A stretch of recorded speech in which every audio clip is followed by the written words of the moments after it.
They found her unconscious in the marble hallway of the city's most exclusive gala, 8 months pregnant, bruises already forming around her throat in the perfect shape of hands. Her billionaire husband standing over her, straightening his tuxedo like nothing happened.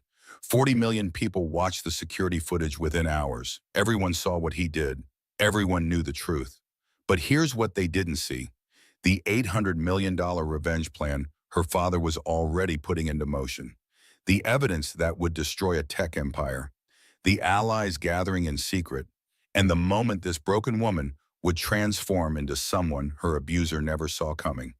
This is the true story of Victoria Ashford, the woman who survived strangulation at 8 months pregnant, and the father who spent his entire fortune to make sure her husband lost everything. What happens when a billionaire attacks the wrong woman? Stay with me, because this story gets darker before the light breaks through. The steady beep of a hospital monitor filled the quiet room. Tori's eyes fluttered open, her vision blurry at the edges. Everything felt wrong. The light was too bright. The air tasted metallic. Her throat burned. "My baby," she whispered, her voice barely audible. "Is my baby okay?" A woman's face appeared above her, kind eyes behind wire-rimmed glasses. Dr. Hoffman. Tori recognized her obstetrician through the fog in her mind. "Your daughter is stable, Tori." Dr. Hoffman placed a cold ultrasound wand on Tori's swollen belly. "You, however, have sustained significant trauma." Tori's hand moved to her neck. She touched the skin gently and winced. The bruising felt raised, tender. Her fingers traced the pattern instinctively. She did it again, and again. She couldn't stop touching her throat, as if confirming it was real. The baby kicked. A strong, insistent movement against her ribs. Tori exhaled slowly. Her daughter was alive. They were both alive. "Mrs. Ashford, there are two detectives here who need to speak with you." Dr. Hoffman's voice was gentle but firm. "Do you feel up to answering some questions?" Tori nodded. The motion sent pain shooting through her neck. Two people entered the room. A woman in her 50s with short gray hair and a younger man with tired eyes. The woman pulled a chair close to the bed while the man set up a recording device on the table. "Mrs. Ashford, my name is Detective Martinez. This is Detective Chen. We need to ask you about what happened at the Children's Cancer Gala last night." The older detective's voice was professional, but not unkind. "Can you tell us what you remember?" Last night, the gala. Tori's mind tried to piece together the fragments. "I don't—" She paused, swallowing carefully around the pain. "It happened so fast." "Take your time," Detective Martinez said. Tori closed her eyes. Everyone saw. Everyone saw him do this to me. The thought crashed over her like a wave. She'd been strangled in front of hundreds of people, in a ballroom full of cameras and witnesses. There was no denying it, no explaining it away. 17 witnesses have already given statements, the male detective said quietly. The venue's security footage captured everything. Tori opened her eyes. Tears spilled down her cheeks without permission. The door burst open. A man in his early 60s rushed in, his salt and pepper hair disheveled. James Caldwell stopped dead when he saw his daughter. His face went white, then red, then completely expressionless. "Baby girl." The words came out broken. Tori hadn't heard that nickname in years. Not since before she married Derek. Not since she became Mrs. Ashford and left her old life behind. "Daddy," her voice cracked. In front of everyone, I can't." James moved to the bed and took her hand carefully, avoiding the IV line. His grip was warm and solid, real. "I'm going to fix this," he said. Tori saw something in her father's eyes she'd never seen before. It wasn't anger. It was colder than that, more final. "I'm going to destroy him," James thought. "Every last piece of him." The detectives exchanged glances and quietly gathered their equipment. "We'll come back later," Detective Martinez said. "Get some rest, Mrs. Ashford." After they left, the room fell silent except for the monitor's persistent beeping. James held his daughter's hand and stared at the bruises on her throat. His jaw worked, but no words came out. Another person appeared in the doorway. Rebecca Morrison, Tori's best friend since college, stood holding a tablet. Her mascara was smudged, and her usually perfect hair hung loose around her shoulders. "Tori," Becca's voice trembled. "I'm so sorry. I didn't want to show you this, but it's everywhere. She approached the bed reluctantly and held out the tablet. TM's posted it 4 hours ago. Twitter, TikTok, Instagram, everyone's sharing it. Tori took the tablet with shaking hands. The video was already playing. Security footage from last night, black and white, but crystal clear. The camera showed a hallway outside the ballroom. Tori appeared first, one hand on her pregnant belly, walking slowly in her emerald green evening gown. Then Derek followed her. His tuxedo was perfectly tailored. His face was twisted with rage. Tori watched herself turn to face him. She couldn't hear the audio on the hospital video, but she remembered every word. "You embarrassed me." Derek's hands reached for her throat. His fingers wrapped around her neck and squeezed. Tori's eyes went wide on the screen. Her mouth opened, but no sound came out. Her pregnant belly was clearly visible, pressing against Derek as she tried to push him away. "You stupid—" He squeezed harder. Tori's hands clawed at his wrists. Her knees began to buckle. Two waiters ran into frame. They grabbed Derek's arms and pulled him backward. He released her throat, but his face showed no remorse, only fury. The video ended. Below it, a number glowed in red, 42 million views. Tori dropped the tablet onto the bed. Her hands were shaking violently. "There's more," Becca said quietly. "His lawyers gave a statement an hour ago." She picked up the tablet and swiped to a news article. Derek's attorney stood on the steps of their mansion, microphones thrust toward him. "Mr. Ashford deeply regrets the altercation that occurred last evening," the lawyer read from a prepared statement. "His wife has been experiencing severe pregnancy-related emotional instability for several months. Mr. Ashford is committed to getting his family the help they need during this difficult time." Tori felt her father's hand tighten around hers. The video cut to Margaret Ashford, Derek's mother. She wore a cream-colored suit and pearl earrings. Her face was composed, sympathetic. "Tori has been very difficult throughout this pregnancy," Margaret said, dabbing at dry eyes with a tissue. "We've all been worried about her mental state. Derek has been under tremendous pressure trying to care for her." The hospital room television flickered to life. Becca grabbed the remote, but Tori stopped her. "Leave it," Tori said. The news anchor's voice filled the room. Billionaire tech CEO Derek Ashford was involved in an altercation with his wife Victoria last night at a charity gala. Sources close to the family say Mrs. Ashford has been struggling with her pregnancy. They were already spinning the narrative, already making her the villain, the unstable wife, the emotional pregnant woman, the burden. Tori's phone sitting on the bedside table began to ring. Private number. She stared at it. 4 rings, 5. James reached for it, but Tori picked it up first. She pressed answer and held it to her ear. "Come home, Victoria." Derek's voice was calm, measured, the voice he used with investors and board members. "We'll forget this happened. I'll tell everyone it was a misunderstanding. We'll move forward." Tori's hand moved to her throat again. She touched the bruises, real, undeniable. "No," she whispered. "I'm sorry, I didn't hear that." His tone sharpened. "What did you say?" "I said no."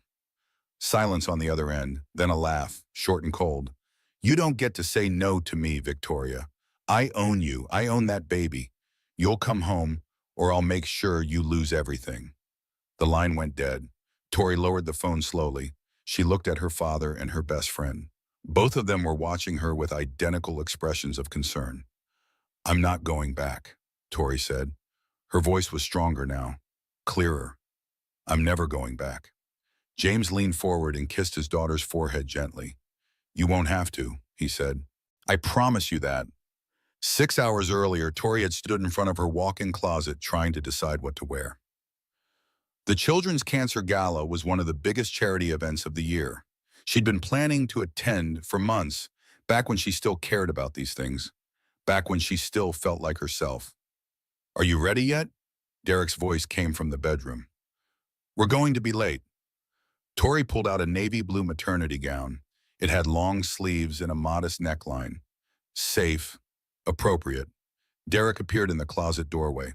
His tuxedo was already on, perfectly fitted. He looked at the dress in her hands and his jaw tightened. "That dress makes you look enormous," he said. "Change." "I'm 8 months pregnant, Derek. I am enormous." His eyes narrowed. Don't be difficult. Pick something else. Tori hung the navy dress back up.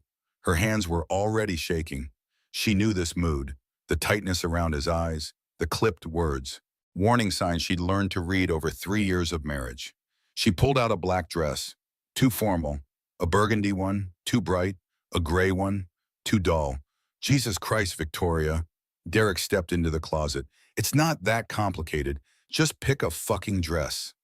Tori flinched. She reached for a champagne-colored gown and held it up. Derek looked at it for a long moment, then nodded once. That's better. Hurry up. He left the closet. Tori changed into the champagne dress with shaking hands. It took her 3 tries to zip it up. When she looked in the mirror, she barely recognized the woman staring back. Hollow eyes, tight smile, a stranger wearing her face. The drive to the gala was silent. Derek's driver navigated through evening traffic while Derek checked his phone. Tori watched the city lights blur past the window. She touched her belly and felt her daughter kick. I'm sorry, she thought. I'm so sorry I chose him. The car pulled up to the hotel entrance. Photographers lined the red carpet. Camera flashes exploded like lightning. Derek's hand found Tori's elbow as they stepped out. To anyone watching, it looked protective, gentle. Only Tori felt his fingers digging into her flesh. Smile, he whispered. Look happy. Tori smiled. The cameras loved it. Mrs. Derek Ashford, pregnant and glowing. The perfect billionaire's wife. Inside the ballroom, crystal chandeliers cast warm light over hundreds of guests. Women in designer gowns. Men in custom tuxedos. Everyone who was anyone in the city had shown up for this event. Margaret Ashford appeared from the crowd. Derek's mother wore white silk and diamonds. She air-kissed Tori's cheeks without actually touching her skin. Darling, you're... Margaret paused, looking Tori up and down. Glowing. The word hung between them. What Margaret meant was, you're fat. You're ruining my son's image. You're not good enough for this family. Thank you, Margaret, Tori said quietly. Derek's hand was still on her elbow, steering her through the crowd, controlling where she went, who she talked to, how long she stayed in any conversation. Tori saw someone across the room and her face lit up genuinely for the first time that evening. Marcus Webb, an investigative journalist she'd worked with years ago, back when she ran her own nonprofit, back when she had her own career and her own identity. Marcus, she waved. He made his way over, smiling warmly. Tori, it's been too long. How are you? I'm good, really good. She felt Derek's grip tighten on her arm but ignored it. How's the journalism world treating you? Busy. I'm working on a piece about corporate accountability right now. Marcus gestured to her belly. When are you due? 6 weeks. It's a girl. Congratulations. Are you going to go back to nonprofit work after she's born? Tori's eyes lit up. This was the first time in months someone had asked her about her own plans instead of just cooing over the pregnancy. Maybe I've been thinking about it. There's so much work that needs to be done in youth education, and I really miss... My wife is tired. Derek appeared at her side. His smile was tight. Pregnancy brain, you know how it is. She doesn't know what she's saying. Actually, I was just... Tori started. Derek's hand moved from her elbow to her upper arm. His fingers pressed hard enough to leave marks. Excuse us, Marcus. Nice to see you. He pulled Tori away from the conversation. She stumbled slightly, her center of gravity thrown off by her pregnant belly. Derek didn't slow down. I need to use the restroom, Tori said. Fine. Don't take forever. She made her way through the crowd toward the hallway that led to the bathrooms. The noise of the gala faded behind her. Her heels clicked on marble floors. She pushed open the restroom door and locked herself in a stall. Her hands were shaking again. She took deep breaths, trying to calm down. The baby kicked repeatedly, as if sensing her mother's distress. It's okay, Tori whispered, rubbing her belly. It's okay, we're okay. After a few minutes, she emerged from the stall. She washed her hands and checked her reflection in the mirror. Her makeup was still perfect. Her hair was still in place. On the outside, she looked fine. Tori stepped back into the hallway. Derek was waiting there. Her stomach dropped.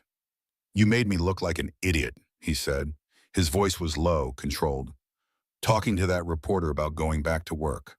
Like you have any idea what you're talking about. I was just making conversation, Derek. He's an old friend. I don't care who he is. You don't get to have opinions in public.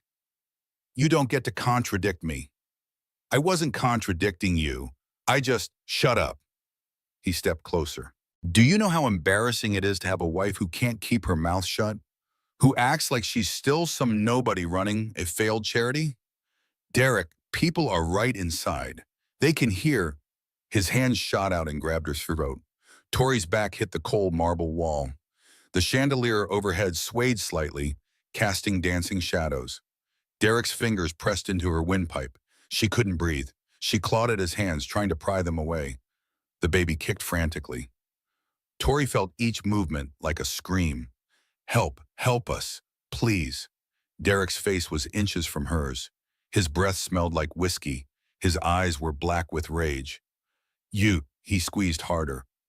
Squeeze, nothing, squeeze. Without me. Tori's vision started to blur. Gray spots appeared at the edges. Her knees buckled, but Derek's grip held her up against the wall. Then voices, running footsteps. Hey, stop! Someone call 911! Two waiters appeared. They grabbed Derek's arms and yanked him backward. His hands released Tori's throat. She crumpled to the floor, gasping. Her hands went to her belly immediately, checking, feeling for movement. The baby kicked. Thank God. The baby was still moving. People crowded into the hallway. Someone was calling for an ambulance. Someone else was taking photos. Derek was being held back by three men now, all of them struggling to control him.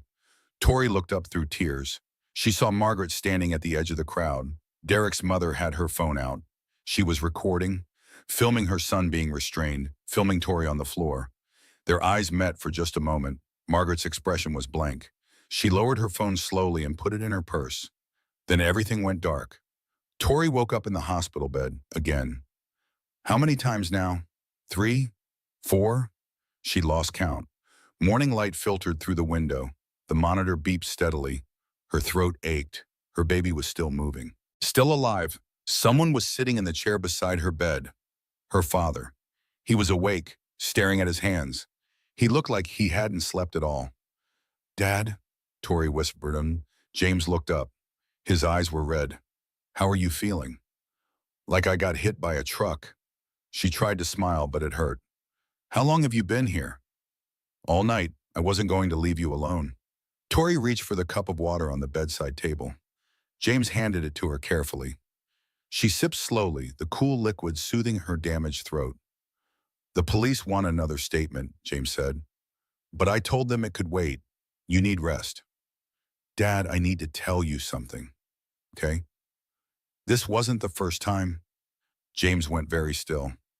What do you mean? Tori set down the water cup. Her hands were steady now. She'd spent all night thinking about this conversation, preparing for it, knowing it had to happen. I need you to listen. All of it, from the beginning. I'm listening. I'm in. She started to talk about last night, but James stopped her. No, he said quietly. From when it started. Tell me everything. Tori took a deep breath. The hospital room was quiet except for the monitors beeping. Rain had started to fall outside, tapping gently against the window. The coffee James had been drinking earlier sat forgotten on the table, long since gone cold.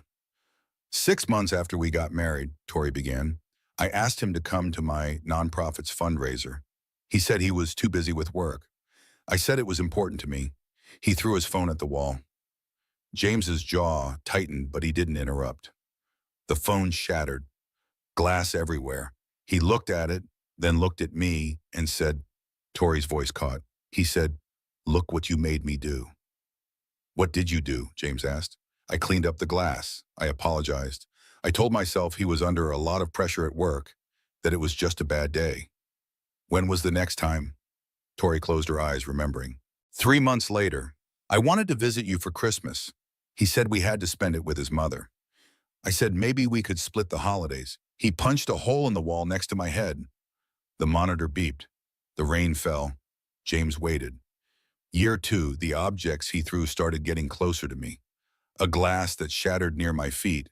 A plate that hit the counter next to where I was standing. Always with that same line. Look what you made me do. Did you tell anyone? James's voice was carefully controlled. I told Becca once. She said I should leave. I got defensive. I said she didn't understand. That every marriage has rough patches. Tori opened her eyes and looked at her father. I didn't talk to her for 3 months after that. Derek was so happy when we weren't speaking. What happened in year 3? He twisted my wrist during an argument. Said it was an accident. I had to wear a brace for 2 weeks. Told everyone I slipped in on the stairs. Tori touched her belly. That's when I found out I was pregnant. And you thought a baby would make things better, James said softly. I thought maybe it would calm him down. Give him something to focus on besides work and me and everything I was doing wrong. She laughed bitterly. I wasn't stupid, Dad. I knew I was being stupid. Does that make sense? Yes, James said. It makes perfect sense. I made excuses, Tori thought, for everything. Every thrown object, every hole in the wall, every time his hand got too rough or his words cut too deep. I had a reason for all of it. Work stress, family pressure, my fault for not being good enough, thin enough, quiet enough. The pregnancy made it worse, she continued. He hated that I was getting bigger, hated that I was tired all the time, hated that I couldn't drink at his business dinners or wear the clothes he wanted me to wear. Did he ever hit you before last night? Not with a closed fist, but he grabbed me, pushed me, squeezed my arms hard enough to leave bruises I had to cover with makeup. Tori's voice dropped to a whisper. Last month, he shoved me into the kitchen counter. I told Dr. Hoffman I tripped. James stood up abruptly. He walked to the window and stared out at the rain. His hands were clenched into fists at his sides. I should have seen it, he said. I should have known. I didn't want you to know. Derek isolated me really well. Every time I tried to make plans with you, he'd schedule something else. A business trip, a dinner party, his mother visiting. There was always a reason why I couldn't see you. When was the last time we had lunch, just the two of us? Tori thought about it. Before the wedding. 3 years ago. Yeah, James turned back to face her. I'm going to fix this, baby girl, I promise you that. How? He's a billionaire, Dad. He has lawyers and PR people, and I have $800 million and 30 years of connections in this city. I know every investor, every board member, every person who matters in Derek's world. James's voice was cold and calm. I'm going to take everything from him. There was a knock on the hospital door. A woman entered without waiting for an answer. Diane Sullivan, James's chief investment officer for the past 15 years. She carried a leather portfolio under one arm. I came as soon as I got your message, Diane said. She looked at Tori in the hospital bed, and her professional expression softened. How are you feeling, honey? I've been better. Diane set the portfolio on the table and pulled out a tablet. I pulled Derek Ashford's financials. Everything that's publicly available, and a few things that aren't. How'd you get the private information? James asked. I have my sources. Diane's smile was sharp. Derek's net worth is approximately $2.3 billion. Most of it is tied up in his tech company, Ashford Innovations. He has a diversified portfolio of real estate, stocks, and offshore holdings. She swiped through several screens. The interesting part is that his company went public 3 years ago. That means he's beholden to shareholders and a board of directors. If his stock price drops significantly, he loses control. What would cause the stock to drop? Tori asked. Scandal, loss of investor confidence, criminal charges, any combination of those things. Diane looked at James. Are you sure you want to do this? If we go after him this way, you'll spend a significant portion of your fortune. Maybe all of it. I don't care. It could take years. It could get very ugly. I said I don't care. James sat back down next to Tori's bed. My daughter and my grandchild are worth more than any amount of money. The door opened again. Marcus Webb, the journalist from the gala, stood in the doorway. He looked uncertain. I'm sorry to interrupt. The nurse said I could come back for a few minutes. I wanted to see how you're doing, Tori. Marcus, come in. He entered slowly, taking in the bruises on her neck, the hospital equipment, her pregnant belly. His face hardened. I've been working on a story about Derek for 6 months, Marcus said without preamble. Corporate fraud, embezzlement, questionable business practices. But I couldn't get enough solid evidence to publish. Until now. He pulled out his own tablet. Last night's assault was caught on camera by dozens of people. That video has been viewed 50 million times at this point. The footage is incontrovertible. He tried to strangle his 8 months pregnant wife in public. His lawyers are already spinning it, Tori said, saying I'm unstable. They can spin all they want. I've interviewed 4 of Derek's former employees in the past week. 2 of them will go on record about his violent temper. 3 of them suspect financial irregularities. Marcus looked at James. If you're planning something, I want in. This story needs to be told. I'm planning to destroy him, James said flatly. Good. There was another knock. Everyone looked at the door. A man in his early 50s entered. He wore an expensive suit and carried a briefcase. Gregory Whitman, Derek's business manager for the past decade. Tori's heart started racing. What are you doing here? I'm done, Gregory said simply. He set his briefcase on the table and opened it. I've worked for Derek Ashford for 10 years. I've watched him bully employees. I've covered up his affairs. I've paid off people he's hurt. But this, he gestured toward Tori, this is too far. I'm done protecting him. He pulled out a thick folder. Derek has been embezzling from his own company. $200 million over the past 5 years, funneled into offshore accounts. I have all the documentation, account numbers, wire transfers, everything. The room went silent. If that information goes public, Diane said slowly, his company will collapse. The SEC will investigate. He could face federal charges. Yes, Gregory said. Why are you doing this? James asked. Gregory looked at Tori. Because I have 2 daughters, and I can't look at them anymore knowing I've been helping a monster. James stood and took the folder. He flipped through the pages, his expression unreadable. Then he looked at Diane, Marcus, and Gregory. We need a plan, a strategy. We can't just throw accusations around and hope they stick. We need to be smart about this. He pulled out his phone. I'm calling my lawyer, and I know a judge who might be willing to help us navigate the legal side. Diane opened her tablet again. If we're doing this, we need to move fast. Start with the SEC tip. Anonymous at first. Let them start sniffing around Derek's finances. That creates pressure. I can start writing the article, Marcus said. I'll reach out to my sources, get more former employees on record, build a pattern of abusive behavior. I'll testify in any legal proceedings, Gregory added. I have emails, recorded phone calls, text messages, all of it. Tori listened to them plan. These people, some of whom she barely knew, were ready to go to war for her, against one of the richest, most powerful men in the city. Dad, she said quietly, this is going to cost you everything. James looked at his daughter. You are my everything. This piece of garbage tried to kill you and my grandchild. He doesn't get to walk away from that. Diane cleared her throat. James, if we're being realistic, destroying Derek completely will cost approximately $800 million. Maybe more. That's your entire liquid fortune. Everything you've built over 30 years. Do it. You'll have nothing left. No retirement. No, I said do it. The room fell silent again. Then Gregory dropped another folder onto the table. This one was thinner, but somehow more ominous. There's something else you should know, he said. Derek has been seeing another woman for the past year, a model named Amber Collins. He's been paying her rent, buying her gifts, spending company money on her. Tori's hands moved to her belly instinctively. The baby kicked as if reminding her mother that she was there. Still safe. Still alive. Does Margaret know? Tori asked. Yes, she's been helping him hide it. Of course she has, Tori thought. Margaret would do anything to protect her son, even help him betray his pregnant wife.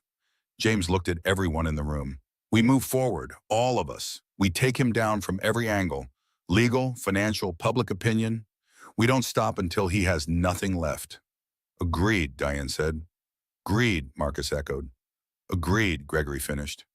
They spent the next 3 hours planning. Diane outlined a financial strategy that would systematically destroy Derek's wealth. Marcus detailed his investigative approach, identifying key witnesses and evidence. Gregory provided insider knowledge of Derek's business operations and personal weaknesses. By the time they finished, the rain had stopped. Late afternoon sun filtered through the hospital window. Tori felt exhausted, but also something else. Something she hadn't felt in years. Hope. Her phone buzzed. Unknown number. She almost didn't answer it, but something made her pick up. Victoria? Derek's voice was cold. I know your father is there. I know you're planning something. It won't work. I have the best lawyers in the country. I have connections you can't imagine. You will come home, or I will take that baby the moment she's born, and you'll never see her again. Tori looked at her father, at Diane, Marcus, and Gregory, at the folders full of evidence spread across the table. No, Derek, she said calmly. I won't come home, and you're never going to hurt me or my daughter again. She hung up before he could respond. Derek's counterattack came fast and brutal. By the next morning, Tori's medical records were somehow leaked to the press. Fabricated notes about her emotional instability and erratic behavior appeared on gossip websites. A psychologist Derek had never actually treated Tori publicly stated she had concerns about postpartum psychosis risk. Tori sat in her father's guest house, staring at her laptop screen. The headlines scrolled past, each one worse than the last. Billionaire's wife, a history of mental illness. Sources say Victoria Ashford threatened suicide multiple times. Derek Ashford, fighting for his unborn child's safety. None of it was true. All of it was devastating. Her phone rang constantly, reporters wanting statements, old acquaintances wanting gossip, Derek's lawyers leaving voicemails about custody arrangements. Social media was worse. The hashtag gold digger trended worldwide. Thousands of people who'd never met her were calling her a liar, a manipulator, a woman who'd trapped a good man with a pregnancy. Becca arrived at noon with Chinese food and wine. Well, wine for Becca, sparkling water for Tori. Don't read the comments, Becca said, setting down the bags. Too late. Tori, you know none of that's real, right? It's all Derek's PR machine. They're doing damage control. It's working. Tori gestured to her laptop. Look at this. 10,000 comments calling me a liar. People saying I deserved it, that I probably provoked him. Becca grabbed the laptop and closed it firmly. Those people are idiots who've never been in an abusive relationship.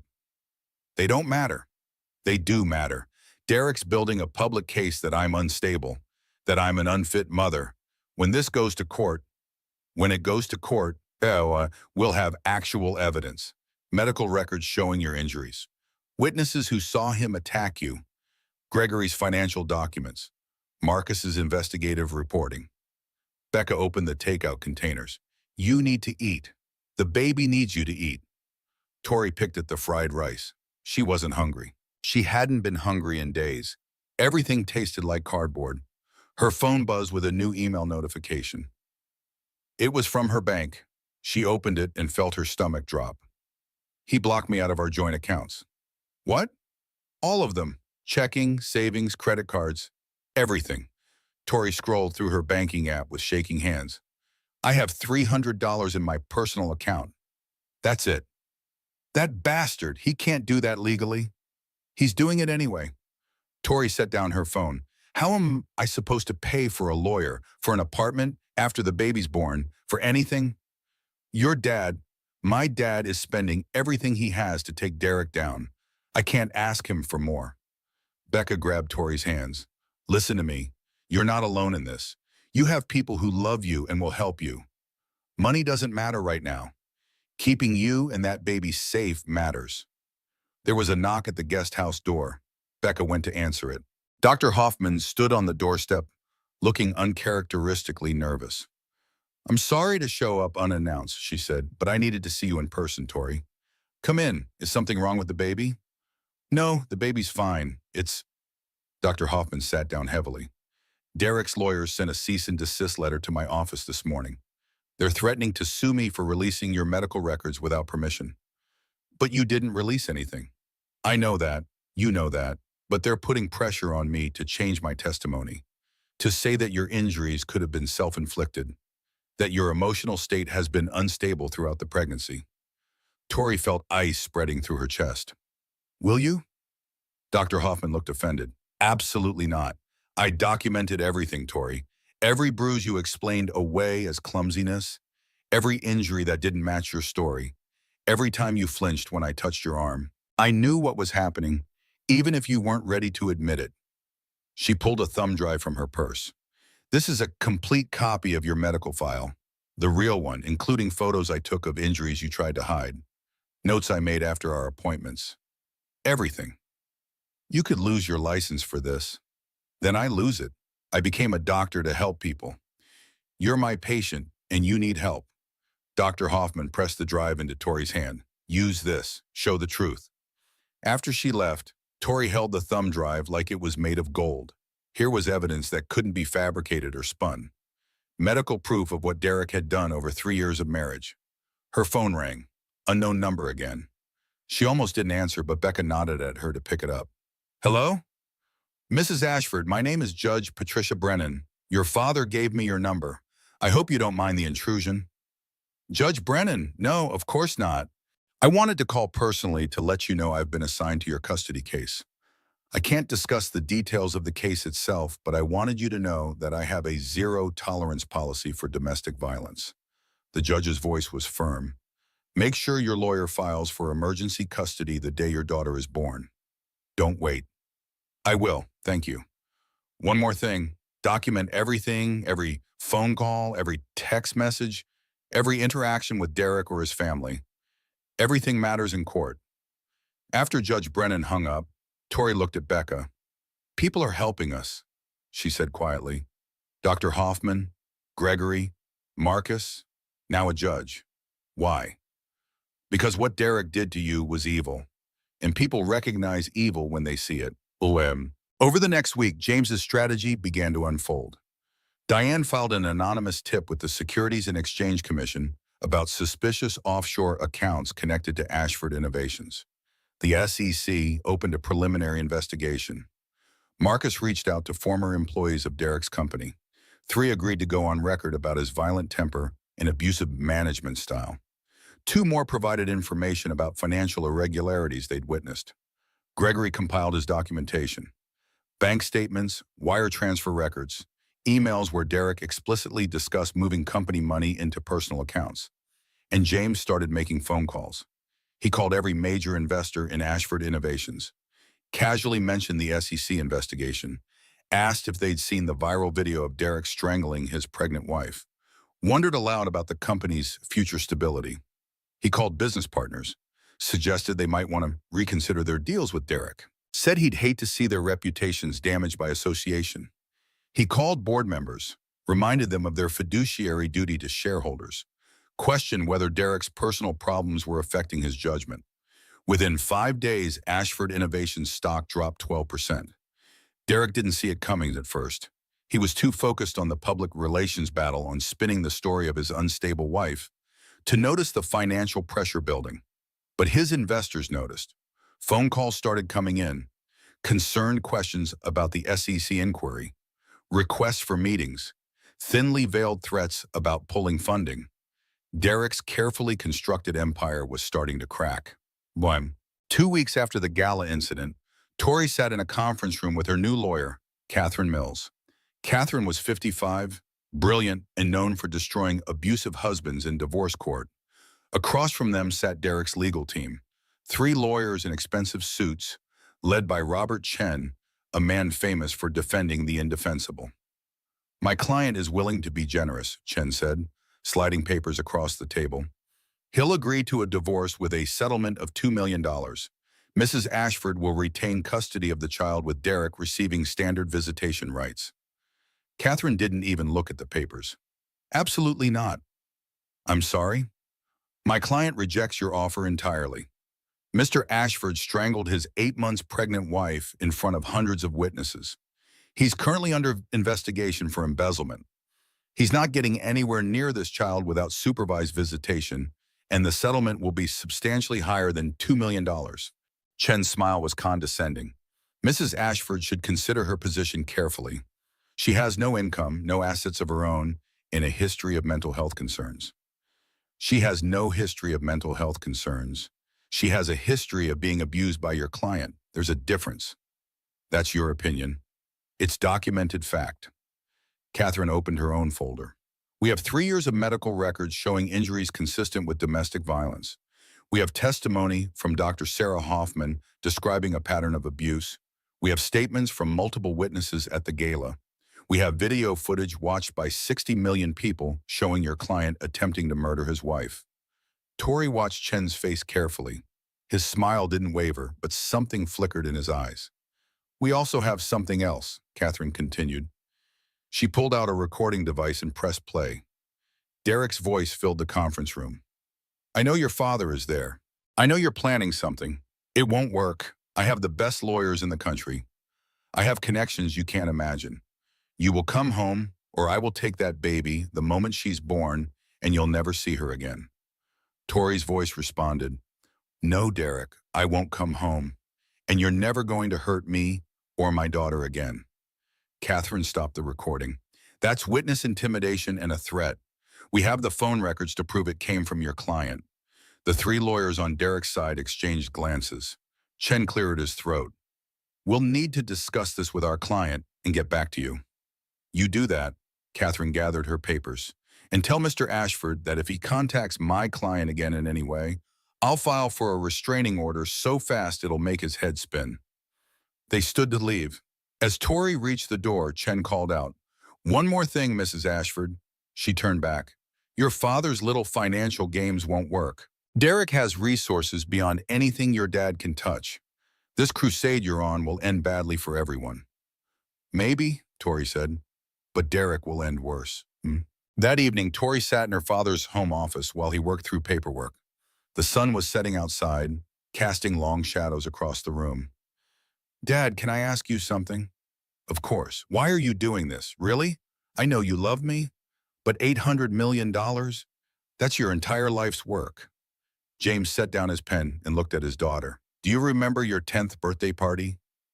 The one where Mom organized the treasure hunt? Yes, you fell and scraped your knee pretty badly. You were crying and your mother was trying to clean it up. You kept saying, I'm okay, but we could all see you weren't. You were hurting, but you didn't want to worry us.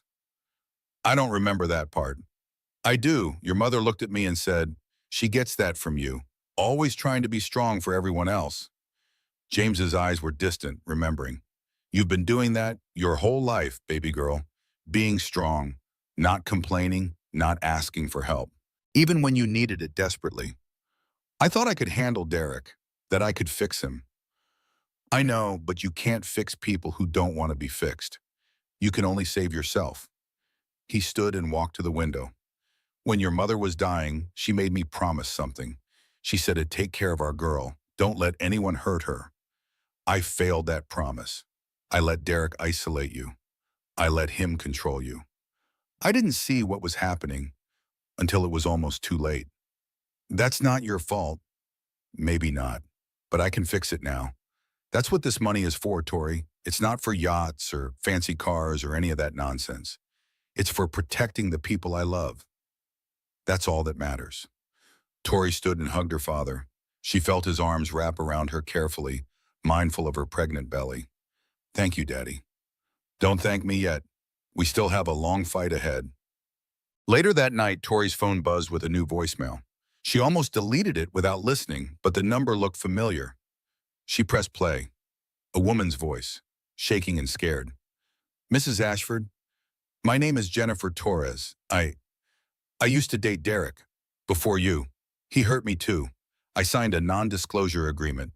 He paid me $500,000 to never talk about what happened, but I saw the video from the gala, and I can't stay silent anymore. If you need someone to testify about his history, I'll do it. I'll break the NDA. I don't care about the money. Call me back if you want to talk. Tori saved the voicemail and forwarded it to Catherine Mills immediately. Then she lay back on the guest house bed and felt her daughter kick. Strong, insistent movements that said, I'm here, Mom. I'm still here. I'm not going to let him win, Tori whispered to her belly. I promise you that. Her phone buzzed again. This time it was a text from an unknown number. A photo appeared. It showed Tori leaving Dr. Hoffman's office earlier that day. Below it, a message. We're watching you. Come home. Tori's hands shook as she forwarded the text to Catherine and to the police. This was harassment, stalking, another crime to add to Derek's growing list, but it was also terrifying. She called her father. Dad, can I sleep in the main house tonight? I don't want to be alone. Of course, come over right now. Tori grabbed her essentials and walked the short path from the guest house to her father's home. The night was cold and clear, stars overhead, normal sounds of the city in the distance. But she felt eyes watching her, following her every movement. She walked faster. The next few weeks became a blur of legal meetings, doctor appointments, and constant anxiety. Derek's PR campaign intensified. Every day brought new fake stories, doctored photos, or statements from friends who claimed Tori had always been unstable. The online harassment was relentless. Someone doxed her father's address. Protesters showed up outside the gate with signs defending Derek. Paparazzi camped in bushes, photographing her every time she left the house. Tori stopped leaving the house. She spent her days in the nursery her father had set up in his guest house, painting the walls a soft yellow, organizing tiny clothes, folding and refolding baby blankets, building the crib even though she was 8.5 months pregnant and could barely reach the screws. Becca found her one afternoon sitting on the floor surrounded by baby socks. "Tori, what are you doing?" "Organizing." Tori held up two nearly identical white socks. "These ones have pink trim. These ones have pink polka dots. They shouldn't be mixed together." "Okay, but you've been organizing those same socks for 2 hours. I need them to be right." Becca sat down on the floor beside her friend. She took the socks gently from Tori's hands and set them aside. "Talk to me, really talk to me." Tori's hands immediately went to sort another drawer. Becca stopped her. "Tori, I'm fine. I just need everything to be organized before the baby comes. I need to have control over something because I can't control anything else. The news is saying I'm crazy. Derek's lawyers are threatening to take my baby. His mother is on television every day calling me a liar. Someone left a dead rat on Dad's doorstep yesterday with a note that said gold digger. And her voice cracked. I can't stop organizing these stupid socks." She was crying now. Becca pulled her into a hug. "You're not fine, and that's okay. You don't have to be fine right now. I'm supposed to be strong for the baby, for my dad, for everyone who's helping me. Being strong doesn't mean not breaking down. It means breaking down and then getting back up." Becca held her tighter. "Let yourself fall apart for a minute. I've got you." Tori sobbed into her best friend's shoulder. All the fear and anger and grief she'd been holding back for weeks poured out. She cried for the marriage she'd thought she'd have, for the man she'd thought Derek was, for the future she'd imagined that would never exist now. When the tears finally stopped, she felt emptied out, hollow, but also somehow lighter. "Thank you," she whispered. "That's what friends are for." That night at 3 in the morning, Tori couldn't sleep. The baby was doing gymnastics in her belly. Or maybe Tori was just too anxious to relax. She got out of bed and walked to the nursery. The room was dark except for moonlight through the window. She sat in the rocking chair and looked around at everything she'd prepared. The crib with its soft yellow blankets. The changing table stocked with diapers and wipes. The bookshelf full of picture books. She'd done all of this imagining Derek would be here, that they'd be a family, that he'd hold their daughter and suddenly become the man she'd always hoped he could be. "I'm sorry," Tori said to her belly. "I'm so sorry I chose him." The baby kicked in response. "Your grandmother would know what to do. She always knew what to do." Tori touched the small photo on the bookshelf. Her mother smiling, holding infant Tori. She used to say that being a mother means making impossible choices. That you'll always wonder if you did the right thing. But that love makes up for most mistakes. She picked up a tiny onesie, white with yellow ducks. She folded it carefully, then unfolded it and folded it again. Her hands needed something to do. "I used to run marathons before I met your father. Did you know that? I ran 3 marathons in 2 years. I was training for a 4th when I met Derek. He said marathons were a waste of time, that I should focus on more important things. So I stopped running. Fold, unfold, fold again. I used to have friends, lots of them. I had lunch dates and book clubs and girls' nights. Derek said my friends were a bad influence, that they didn't understand our lifestyle. One by one, I stopped seeing them until only Becca was left, and I almost lost her too." The onesie was perfectly folded now. Tori set it down and picked up another. "I used to have opinions about politics and charity work and what restaurant we should go to for dinner. Derek said my opinions made me sound stupid, that I embarrassed him. So I stopped having opinions. I just agreed with whatever he said.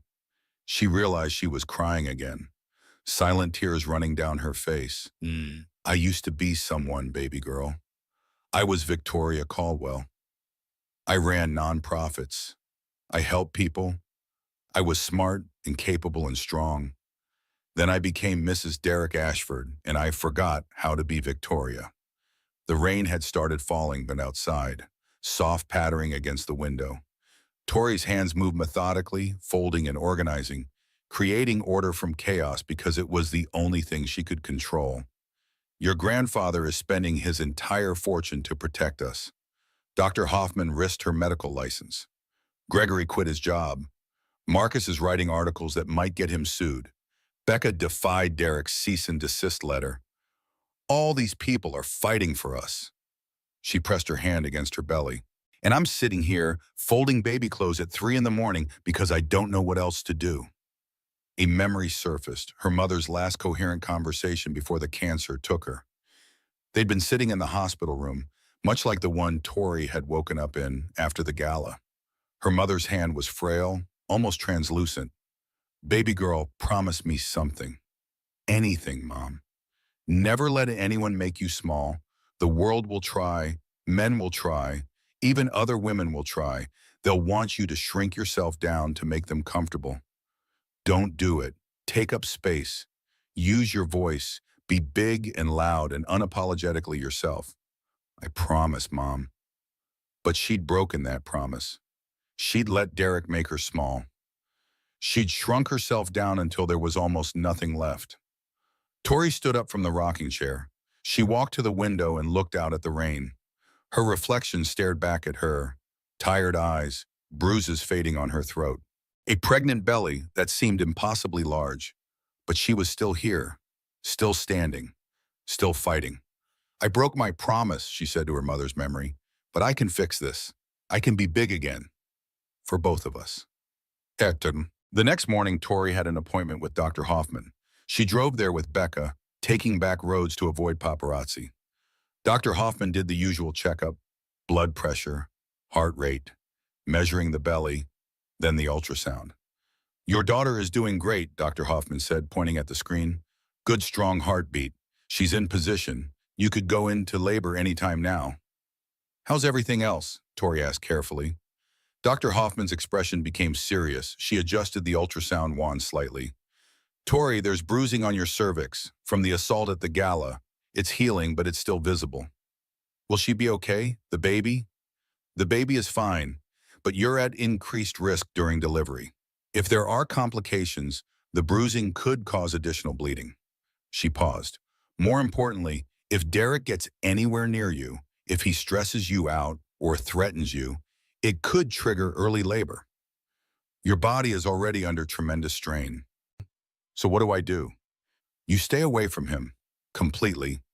No contact, no visits, nothing. Until after the baby is born and you've recovered. Dr. Hoffman shut off the ultrasound machine.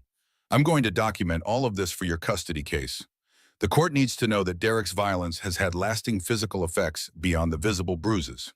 After the appointment, Tori and Becca stopped for lunch at a quiet cafe. They sat in a back corner, away from windows, away from cameras. Are you scared? Becca asked. About giving birth? Terrified, not of the actual birth, but of what comes after. The custody fight. Yeah, what if Derek finds a way to take her? What if a judge doesn't believe me? What if, stop, you can't think like that. Becca reached across the table and squeezed Tori's hand. You have evidence. You have witnesses. You have video footage. Derek strangled you in public. No judge in their right mind would give him custody. But he has money. Connections. He could make me disappear if he wanted to. He could try, but you have your dad, you have me, you have an army of people ready to fight for you. Becca's voice was fierce. Derek doesn't get to win. We won't let him. Tori wanted to believe that. She wanted to trust that justice would prevail. But she'd seen too much of Derek's power. Seen how easily he manipulated situations and people. Her phone buzzed, a news alert. Billionaire Derek Ashford announces major charitable donation to children's cancer research. Tori clicked the article. There was Derek, standing in front of cameras, looking humble and generous. His mother beside him, dabbing at her eyes with a tissue. In light of recent personal difficulties, I want to refocus on what truly matters, Derek said in the video. Helping children in need. My wife and I have had our struggles, but I want to move forward with grace and compassion. My wife, like they were still together, like he hadn't tried to kill her. He's rebranding, Tori said quietly. Look at this. Suddenly he's a philanthropist, a devoted father-to-be, the victim of a difficult situation. Becca read over her shoulder. This is disgusting. It's brilliant. He's getting ahead of the story. When our evidence comes out, he'll already have public sympathy. Then we need to get our evidence out faster. That evening, Tori returned to her father's house to find him in a meeting with Diane, Marcus, and Catherine Mills. They were in the study, papers spread across every surface. What's happening? Tori asked. Derek's filing for custody tomorrow morning, Catherine said without preamble. We just got the notice. He's claiming you're an unfit mother due to mental health issues and that the baby would be safer in his care. Tori felt the room spin. He can't do that. She's not even born yet. He's preemptively filing. It's unusual but not illegal. He's trying to establish his parental rights before you can file against him. So what do? We file our own petition tonight. Emergency custody with supervised visitation only for Derek. We'll submit all our evidence, the medical records, the witness statements, the financial documents, everything. Marcus looked up from his laptop. I'm publishing my article tonight too. Before Derek can control the narrative any more than he already has, it's time people knew the truth about him. The SEC investigation is progressing, Diane said. They've frozen 3 of Derek's offshore accounts. His investors are getting nervous. The stock dropped another 8% today. James stood and put his arm around Tori's shoulders. We're hitting him from every angle, baby girl. He won't know what hit him.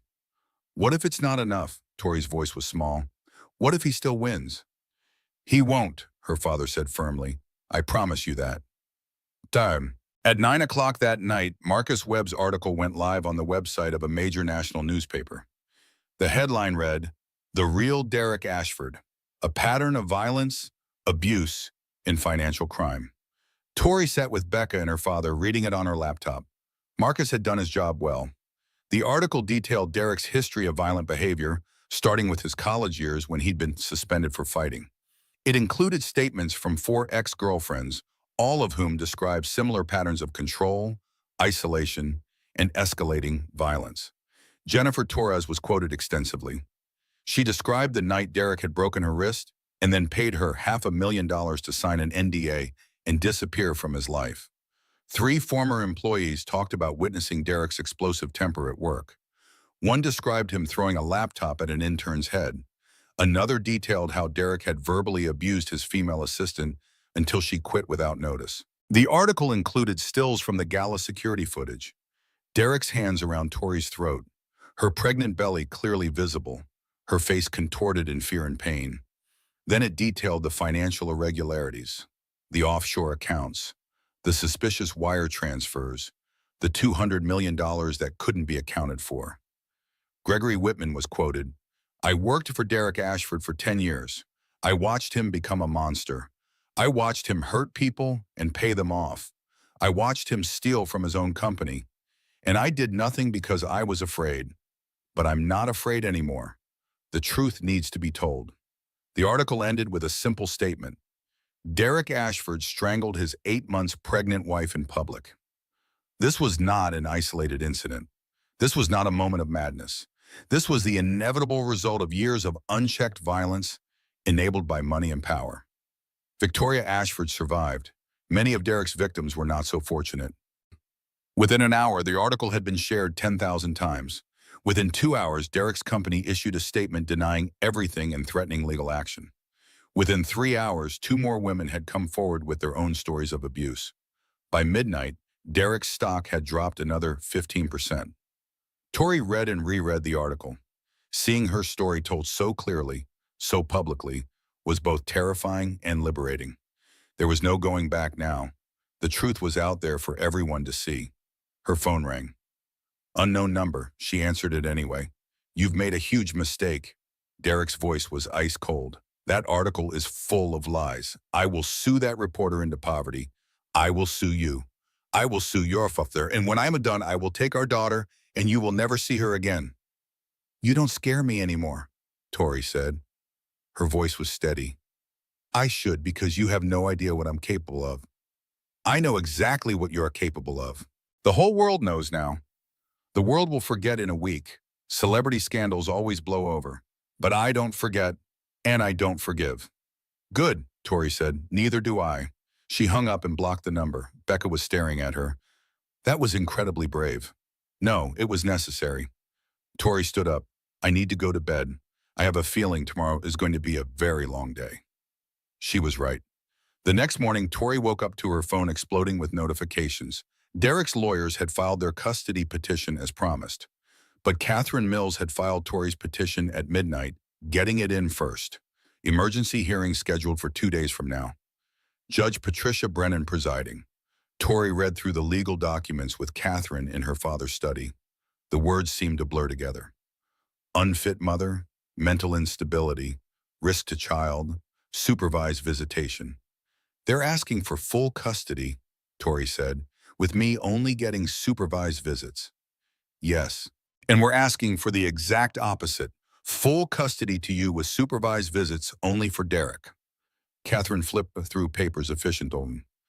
We have a stronger case, significantly stronger, but we need to be prepared for anything.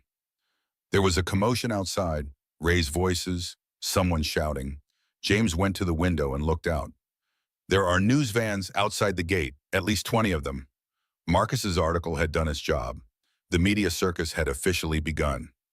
Over the next 48 hours, Tori's legal team worked around the clock to prepare for the emergency custody hearing. Catherine assembled a binder of evidence that was 6 inches thick. Medical records from Dr. Hoffman showing years of documented injuries. Photos of bruises that Tori had insisted were accidents. Notes about her flinching during exams. Records of the cervical bruising from the strangulation. Witness statements from 17 people who'd been at the gala. All of them describing the assault in graphic detail. Several mentioned that Derek had been drinking heavily. 2 said they'd heard him make threats earlier in the evening. The security footage from the gala, undoctored, unedited, crystal clear evidence of attempted murder. Gregory Whitman's testimony about the embezzlement, bank records, wire transfers, email chains where Derek discussed hiding money from investors, and the IRS Marcus Webb's investigative reporting. The 4 ex-girlfriends, the former employees, the pattern of violence spanning more than a decade. Jennifer Torres's statement about her NDA and the $500,000 payoff. She'd included photos of her medical records from the night Derek broke her wrist, phone records of Derek's threatening calls to Tori, the recordings Catherine had made, transcripts of text messages, and finally Margaret Ashford's video, the one she'd filmed at the gala. Gregory had gotten a copy from Derek's phone before turning over his evidence. It showed everything. Derek following Tori into the hallway, the assault, Margaret filming it all and doing nothing to help. This is damning, Catherine said. All of it. If the judge sees half of this evidence, Derek will be lucky to get supervised visits once a month. What about his evidence? Tori asked. Fabricated medical records we can easily disprove. Statements from people he's paid off. Standard deflection tactics. Catherine closed the binder. He's going to try to make you look unstable and vindictive. But we have facts. He has lies. Facts win in family court. The night before the hearing, Tori couldn't sleep. She lay in bed feeling her daughter kick and move. So active, so alive. So unaware of the battle being fought over her future. Tomorrow your fate gets decided, Tori whispered. A judge is going to look at evidence and make a choice about whether your father gets to be near you. I hope she makes the right choice. I hope she sees him for what he really is. The baby kicked hard against her ribs. I know. You're not worried. You're safe in there, but out here, Tori's voice cracked. Out here, it's scary. Out here, people believe lies because the liar is rich and charming. Out here, justice doesn't always win. But it has to win this time, she thought. It has to. So The morning of the hearing, Tori dressed carefully in a navy blue maternity dress. Conservative, professional. She covered the fading bruises on her throat with light makeup. Catherine had advised her to look as normal and stable as possible. Let your evidence speak for you, Catherine had said. You just need to be calm and truthful. They arrived at the courthouse at 8:30. The hearing was scheduled for 9. The building was surrounded by news cameras and reporters shouting questions. Mrs. Ashford, do you think you'll get custody? Is it true Derek offered you $10 million to drop the case? How do you respond to allegations of mental instability? Tori kept her head down and let her father and Catherine guide her through the crowd. Inside the courthouse was quieter but no less tense. Derek was already there with his legal team. 3 lawyers in expensive suits. Derek himself wore a perfectly tailored dark suit and a somber expression. He looked like the grieving husband, the concerned father, the victim of circumstances beyond his control. When Tori walked past him, he looked directly at her. His expression didn't change, but his eyes were full of rage, promises of revenge. You'll pay for this. She looked away and kept walking. They entered the courtroom. Judge Brennan was already seated at the bench, reading through documents. She was in her mid-50s, with short gray hair and sharp eyes behind reading glasses. All parties present? She asked without looking up. Yes, Your Honor. Both legal teams responded. Good. Let's begin. This is an emergency custody hearing regarding the minor child of Victoria Caldwell Ashford and Derek Ashford. The child has not yet been born. Due date is approximately 2 weeks from today. Judge Brennan looked up. I've reviewed both petitions. Mrs. Ashford is seeking full custody with supervised visitation only for Mr. Ashford. Mr. Ashford is seeking full custody with supervised visitation only for Mrs. Ashford. Both parties claim the other is unfit. She removed her glasses and looked at both sides of the courtroom. I will hear evidence from both parties. I will ask questions. I will make a determination based on what I believe is in the best interest of this child. This is not a trial. This is not about your marriage or your personal grievances with each other. This is about protecting an innocent child. Do you both understand? Yes, Your Honor, both sides said. Mr. Chen, you filed second, so Mrs. Mills will present her case first. Mrs. Mills, proceed. Catherine stood. Your Honor, we have substantial evidence that Derek Ashford poses a direct and immediate threat to both Victoria Ashford and her unborn child. We have medical documentation of years of domestic violence. We have video evidence of attempted murder. We have testimony from multiple witnesses, and we have evidence that Mr. Ashford has been embezzling from his own company, demonstrating a pattern of criminal behavior. She presented the thick binder of evidence to the judge. Judge Brennan spent 45 minutes reviewing it. The courtroom was silent except for the sound of pages turning. Tori watched the judge's face carefully. No expression, no reaction, just focused attention. Finally, Judge Brennan looked up.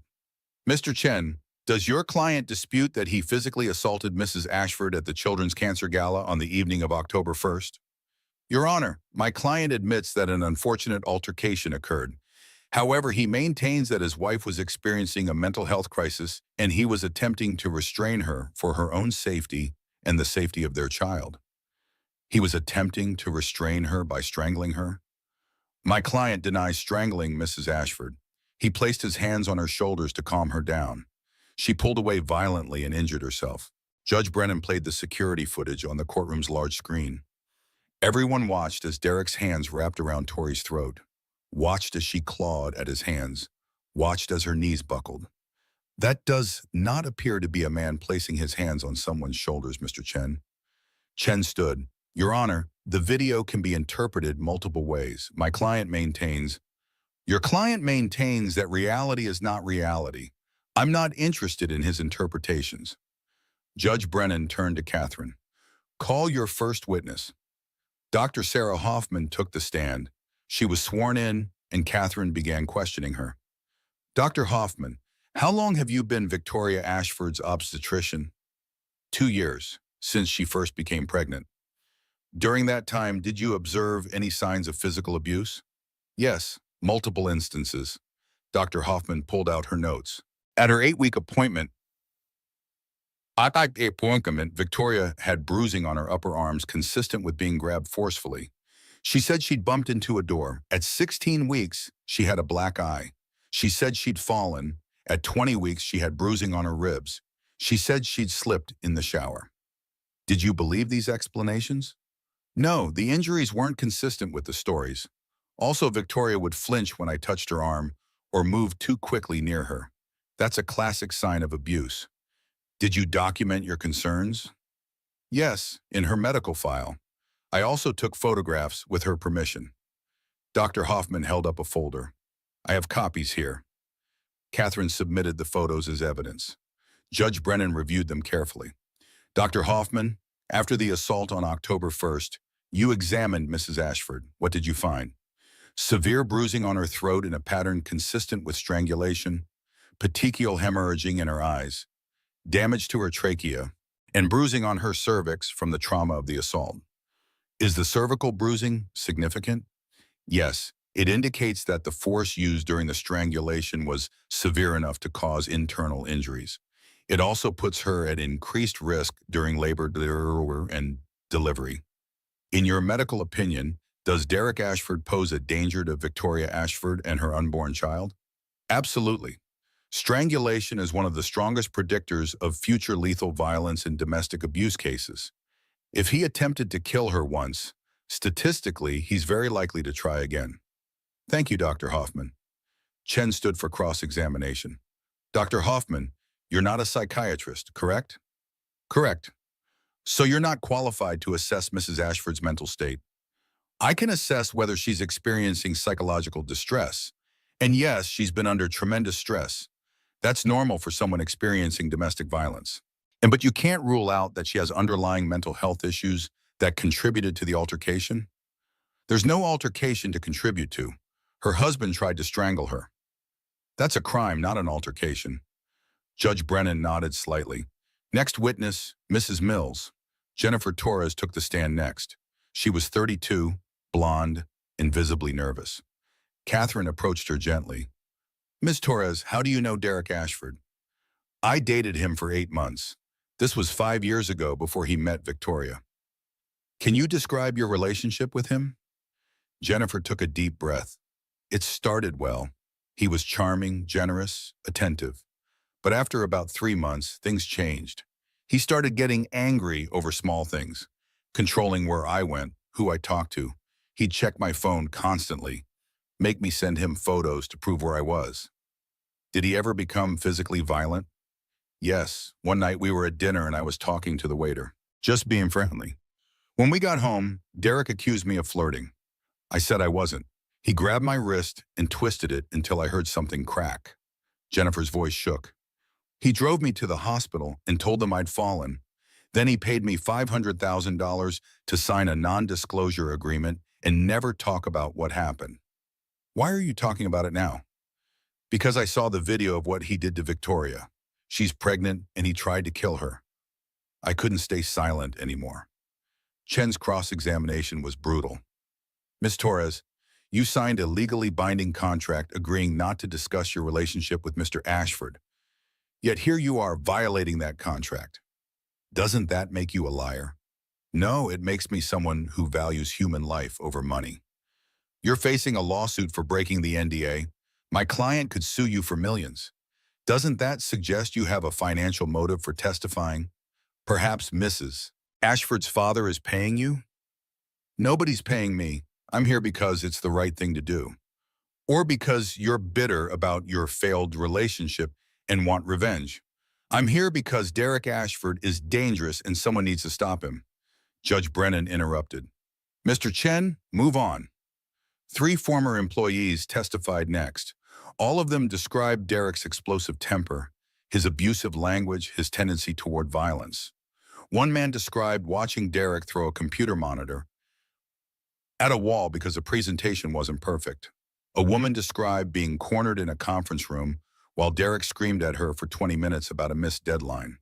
Marcus Webb testified about his investigation, the pattern of violence, the financial crimes, the multiple women who'd been paid off and silenced. Gregory Whitman's testimony was the most damaging. He brought financial records showing exactly how Derek had embezzled $200 million from his own company. He brought emails where Derek explicitly discussed hiding money from investors. He brought text messages where Derek threatened employees who questioned his accounting practices. "Why are you testifying against your former employer?" Catherine asked. "Because I have two daughters," Gregory said simply. "And I realized that by protecting Derek, I was enabling him to hurt other people's daughters. I couldn't live with that anymore." Chen tried to discredit him. "Mr. Whitman, you were Derek Ashford's business manager for 10 years. You helped him with these alleged financial crimes. Doesn't that make you an accomplice?" "Yes, it does. I'm prepared to face whatever legal consequences come from that, but I'm also prepared to tell the truth." By noon, Catherine had presented 15 witnesses and hundreds of pages of documentation. The evidence was overwhelming. Judge Brennan called for a lunch recess. "We'll reconvene at 1:30. Mr. Chen, you'll present your case then." Toma. Tori sat in a private room with Catherine and her father during lunch. None of them could eat. "It's going well," Catherine said. "Better than well. Every witness was credible. Every piece of evidence speaks for itself." "What about Derek's witnesses?" Tori asked. "He has 3 psychologists who've never actually met you. They're going to testify based on hypothetical scenarios. It's weak." Catherine checked her notes. "He also has some character witnesses. His mother, some business associates, people who will say he's a good man who did one mistake." "One mistake that almost killed me." "Exactly. Judge Brennan sees that. I could tell from her questions." When they returned to the courtroom, Derek's legal team began their case. Chen called his first witness, a psychiatrist named Dr. Richard Holmes. "Dr. Holmes, based on your review of the case materials, do you have concerns about Victoria Ashford's mental state?" "Yes. The medical records suggest possible borderline personality disorder. Her behavior pattern indicates emotional instability and a tendency toward dramatic reactions." Catherine objected immediately. "Your Honor, this witness has never met or evaluated Mrs. Ashford. He's diagnosing her based on incomplete and biased information." "Sustained. Dr. Holmes, unless you've personally evaluated Mrs. Ashford, I'm not interested in your speculation about her mental health." Chen tried 2 more psychologists with the same result. Judge Brennan shut them down quickly. Margaret Ashford took the stand next. She wore a simple black dress and pearls, the picture of dignified motherhood. "Mrs. Ashford, can you describe your relationship with your daughter-in-law?" "I've always tried to be welcoming and supportive, but Victoria has been difficult from the beginning. She's very controlling, very manipulative. She isolated Derek from his family and friends." Catherine stood for cross-examination. "Mrs. Ashford, were you present at the Children's Cancer Gala on October 1st? "Yes." "Did you witness your son strangling his pregnant wife?" Margaret hesitated. "I saw an altercation." "Did you see your son's hands around Victoria's throat?" "Things happened very quickly. I'm not sure exactly what I saw." "Really?" Catherine pulled out a tablet. "Your Honor, I'd like to submit Exhibit 47. This is a video recorded by Margaret Ashford on the evening of October 1st. The video played on the courtroom screen. Margaret's shaky footage showed everything. Derek following Tori, the assault, Tori collapsing, Margaret continuing to film instead of helping. "Mrs. Ashford, you recorded your son attempting to murder his wife, and you did nothing. You didn't call for help. You didn't try to stop him. You just kept filming. Why?" Margaret's composure cracked. I was in shock. I didn't know what to do. Or perhaps you were gathering footage to use against Victoria later? Evidence you could edit or spin to protect your son? That's not true." "Your Honor, the defense rests," Chen said abruptly. Judge Brennan looked at both legal teams. "I've heard enough. I'm going to review all the evidence and make my determination. I'll issue my ruling by 5 o'clock today." Court is adjourned. The next 4 hours were the longest of Tori's life. She sat in her father's study, unable to focus on anything. Becca brought tea that went cold. James paced back and forth. Catherine made phone calls and reviewed notes. And at 4:45, Catherine's phone rang. She answered it, listened for a moment, then smiled. "Judge Brennan's ruling is ready. We need to get back to the courthouse." They drove through afternoon traffic. Tori's heart was pounding so hard she thought she might be sick. Everything came down to this moment, this decision. The courtroom was packed when they arrived. News crews, spectators, Derek and his lawyers on one side, Tori and her team on the other. Judge Brennan entered and everyone stood. "Please be seated." She put on her reading glasses and picked up a document. "I've reviewed all the evidence presented today. I've considered testimony from both sides. And I've reached a decision regarding custody of the minor child currently carried by Victoria Caldwell Ashford." The courtroom was silent. The evidence presented by Mrs. Ashford's legal team is overwhelming and deeply disturbing. Multiple witnesses testified to a consistent pattern of violent, controlling, and abusive behavior by Derek Ashford spanning more than a decade. Medical evidence confirms years of physical abuse. Video evidence shows a clear and undeniable attempt to strangle Mrs. Ashford while she was 8 months pregnant. Judge Brennan looked directly at Derek. "Mr. Ashford, I find your defense to be insulting to this court's intelligence. You attempted to murder your wife in front of hundreds of witnesses. You then used your wealth and influence to launch a smear campaign against the victim. You fabricated medical records. You paid people to lie for you. And you stood in my courtroom today and continued to lie." She turned to Tori. "Mrs. Ashford, I'm granting your petition in full. You will have sole legal and physical custody of your daughter upon her birth. Mr. Ashford will be allowed supervised visitation only, 1 hour per month, in a secure facility with a court-appointed supervisor present. This arrangement will be reviewed after 1 year." Tori felt tears streaming down her face. Becca grabbed her hand and squeezed. "Furthermore," Judge Brennan continued, "I'm issuing an emergency protective order. Derek Ashford is not to come within 500 feet of Victoria Ashford at any time. He is not to contact her directly or indirectly. Any violation of this order will result in immediate arrest." Derek stood up abruptly. "This is outrageous. You can't—" "Sit down, Mr. Ashford." Judge Brennan's voice was ice. "I'm not finished. I'm also referring this case to the district attorney's office for criminal prosecution. What you did to your wife was attempted murder. You should be in jail, not standing in my courtroom making demands." She closed her folder. "This court is adjourned.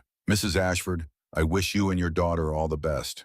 Mr. Ashford, get help and stay away from your wife." The gavel came down. Tori collapsed into Catherine's arms, sobbing. Relief flooded through her so intensely she thought she might faint. Her father wrapped both of them in a hug. Becca was crying too. "We won," Catherine said. "You won." Across the courtroom, Derek was arguing with his lawyers. His face was red. His voice was raised. Security guards were moving toward him. Tori didn't care. She placed both hands on her belly and felt her daughter kick. "You're safe," she whispered. "I promise you're safe now." 1 week after the custody hearing, Tori woke up at 3 in the morning with intense cramping. At first, she thought it was just Braxton Hicks contractions, false labor. She'd been having them for weeks, but these felt different, stronger, more regular. She lay in bed timing them with her phone.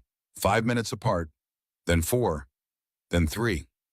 "Okay," she said to her belly. "Okay, I think this is real." She called her father. He answered on the first ring. "Dad, I think I'm in labor." "I'm coming right now. Don't move." 10 minutes later, James was at her door with a pre-packed hospital bag. They'd prepared for this moment weeks ago. Everything ready, everything planned. "How far apart are the contractions?" he asked. 3 minutes, maybe less. Another wave hit and Tori gripped the doorframe. "Definitely less." They made it to the car. James drove carefully through empty morning streets while Tori breathed through contractions. The sky was starting to lighten. Dawn approaching. Her daughter would be born on a new day, a fresh start. At the hospital, Dr. Hoffman was waiting. She'd been on call specifically for Tori's delivery. She did a quick exam and smiled. "You're at 7 centimeters already. This baby is coming fast." They moved Tori to a private delivery room. James stayed close, holding her hand through each contraction. Becca arrived 20 minutes later, slightly out of breath. Sorry, I drove as fast as I could. How are you doing?" "I'm good. The epidural is helping." Tori squeezed her father's hand. "I can do this." "Of course you can," James said. "You're the strongest person I know." At the courthouse across town, an emergency session was being held. Derek had filed a motion demanding to be present for the birth. His lawyers argued that he had parental rights regardless of the custody arrangement. Judge Brennan denied the motion. Mr. Ashford will be notified after the child is born. He will not be allowed at the hospital. The protective order stands. Derek stood up, his face contorted with rage. That's my child. You can't keep me away from my own child. I can and I will. Bailiff, if Mr. Ashford doesn't sit down, remove him from my courtroom. Two bailiffs moved toward Derek. His lawyer grabbed his arm and pulled him back down. Your Honor, the lawyer said quickly, my client is understandably emotional. He's about to become a father. He should have thought about that before he tried to strangle the mother. Judge Brennan closed her folder. Motion denied. This hearing is over. Back at the hospital, Tori was in active labor. The contractions were intense now, coming one after another with barely a break between. She focused on her breathing like she'd learned in childbirth class. In through the nose, out through the mouth. Dr. Hoffman checked her progress. You're at 9 centimeters, almost there. Tori's mind drifted during a brief pause between contractions. She thought about her mother, about the last thing she'd said before the cancer took her. Never let anyone make you small. I won't, Mom, Tori whispered. I promise it'll be few. Another contraction hit. This one was different, stronger. Her body was telling her to push. Okay, Tori, Dr. Hoffman said. It's time. Next contraction, I want you to push as hard as you can. Tori nodded. James was on one side, Becca on the other, both of them holding her hands, supporting her. The contraction came. Tori pushed. The pain was incredible, but also purposeful. She was bringing her daughter into the world. She was creating life. Good, Dr. Hoffman encouraged. One more time. Big push. Tori pushed again. She felt her daughter moving, making her way into the world. I can see her head, Dr. Hoffman said. One more push, and she'll be here. Tori gathered every bit of strength she had left. She thought about everything she'd been through. The abuse, the assault, the legal battle, the fear and uncertainty, all of it leading to this moment. She pushed. A baby's cry filled the room. It's a girl, Dr. Hoffman said, smiling. She's perfect. They placed the baby on Tori's chest. Tiny, pink, screaming with healthy lungs. Tori looked down at her daughter's face and felt her entire world shift. This was what mattered, this tiny person, this new life. Hi, Charlotte, Tori whispered. Hi, baby girl. I'm your mom. Charlotte's eyes opened briefly, dark blue, unfocused, searching. She stopped crying and seemed to listen to Tori's voice. I will never let anyone hurt you, Tori said. I promise you that. You're safe, you're loved, and you're mine. James was crying openly now. He touched his granddaughter's tiny hand with one finger. Charlotte's fingers wrapped around his automatically. She's beautiful, he said, just like her mother, just like her grandmother.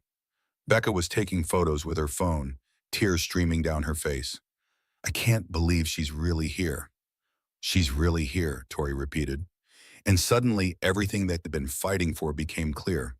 Not revenge, not justice exactly, but this moment, this child, this chance for a different future.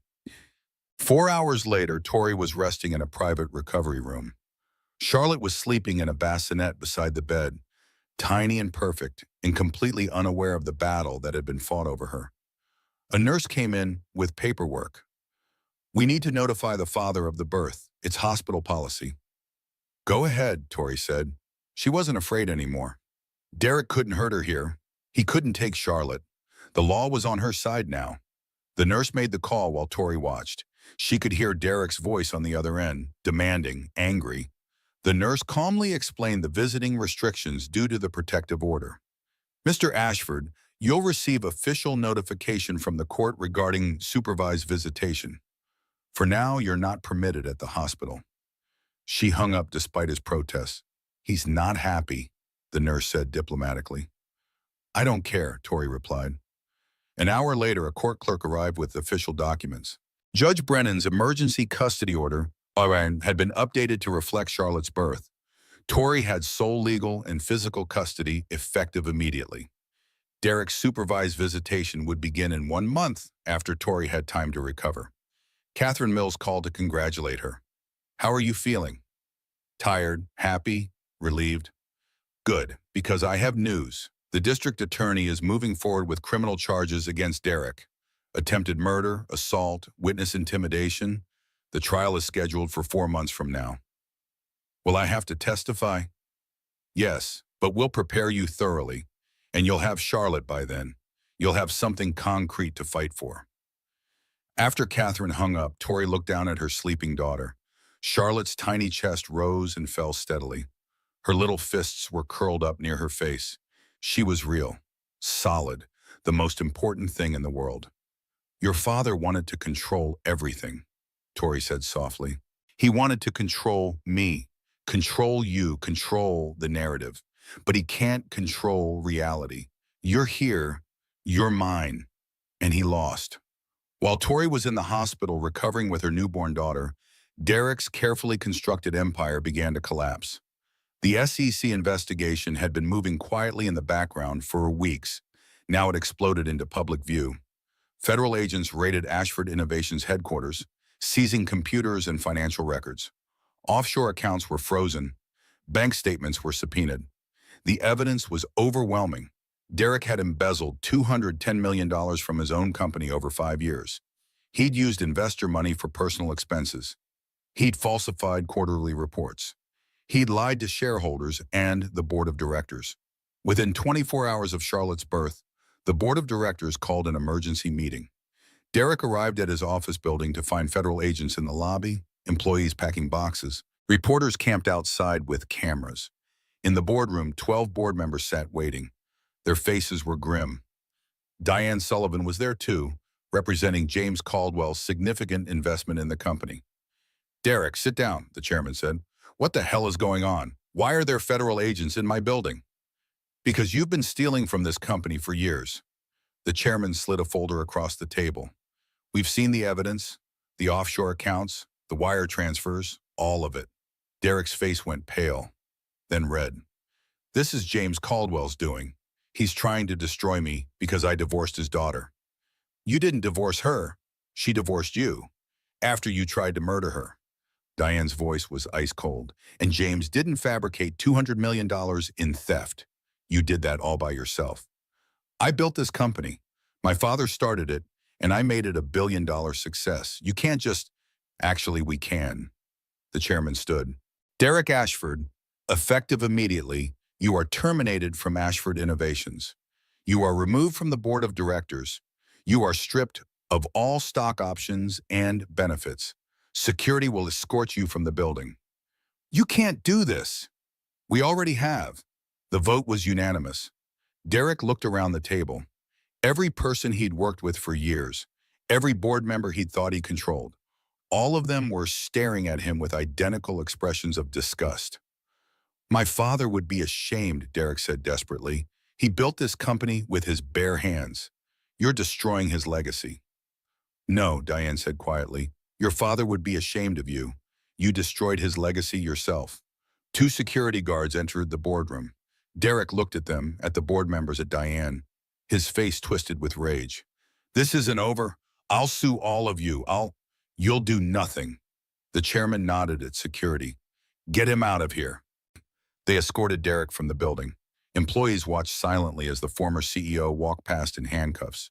Some of them pulled out phones and recorded it. By evening, the video would have 50 million views. The financial collapse was swift and brutal. Ashford Innovations stock plummeted. Investors who trusted Derek with billions of dollars pulled out en masse. The company's valuation dropped from $2.3 billion to $400 million in 3 days. Derek's personal assets were seized. The penthouse apartment in Manhattan, the house in the Hamptons, the vacation home in Aspen, the yacht, the cars, the art collection worth $30 million. All of it liquidated to pay back the money he'd stolen. Creditors came after him for outstanding loans. Business partners sued for breach of contract. Former employees filed lawsuits for hostile work environment and wrongful termination. The mounting legal fees alone were astronomical. Derek burned through his remaining liquid assets in a week. His lawyers, seeing the writing on the wall, began withdrawing from his case. They filed motions to be released from representing him, citing irreconcilable differences and unpaid bills. Derek was forced to hire a public defender for his criminal trial. Marcus Webb published a follow-up article titled The Fall of House Ashford. It detailed every step of Derek's collapse, the SAC charges, the board's unanimous vote to remove him, the asset seizures, the bankruptcy filing. The article included a sidebar showing Derek's net worth over time, $2.30 billion at his peak, down to $400 million after the assault video went viral, down to nothing 3 weeks later. James Caldwell had spent $800 million orchestrating Derek's destruction, every penny of his personal fortune, but it had worked. Derek was ruined completely. Margaret Ashford watched her son's collapse from her own apartment. She'd moved out of the family mansion days after the custody hearing. She couldn't bear to be there anymore. She sat alone drinking wine and thinking about the choices she'd made, the times she'd covered for Derek, the lies she'd told to protect him, the video she'd filmed instead of helping Victoria. Her husband had been abusive. She'd lived with violence for 30 years. She'd normalized it, accepted it, passed it down to her son without realizing what she was doing. Now her son was facing prison. His wife had full custody of the grandchild Margaret would probably never see, and it was all her fault. She picked up her phone and called a number she'd avoided for weeks. "Is this Victoria?" Silence on the other end. Then, "Yes. This is Margaret. Please don't hang up." "What do you want?"